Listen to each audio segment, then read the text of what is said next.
लड़के को। ये जाए आप दम से। चलो ओके है ओके ये ठीक है हाँ ठीक है दोबारा करो।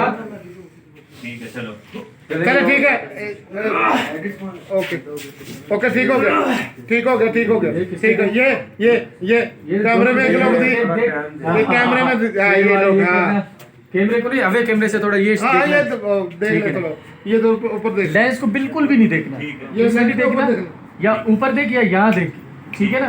ये हाँ ये करने के बाद मार दी मैंने दोनों को। अब फिर गुस्से से देख के झुकना है पकड़ने के लिए। चले आ जाए चले ओके हो गया ओके हो गया गुड गुड फिजा उठे उठे कपड़े साहब गुड यार चले भाई चले आए इधर ही आ चलो करेक्टर ये समझो कि ये लगने वाला शॉट है जो डंडा वगैरह लगना हर चीज आपका आउट जाना ये वाला शॉट लगेगा इधर मैं इन हाँ नीचे से डंडा आपने उठाना है, आपने नीचे से एक मिनट जैसे आप चलते रहेंगे यस 3 2 नहीं एक कदम चलने से और थोड़ा सा। एक कदम पीछे जाए एक कदम पीछे आप एक कदम पीछे से आएंगे, आप एक कदम पीछे से आप भी एक कदम पीछे से जल्दी ये करना है सारा एक कदम यूं करके यूं जा रहा है साजिद देख एक कदम उठाए तो वो सारा काम का हो जाना चाहिए।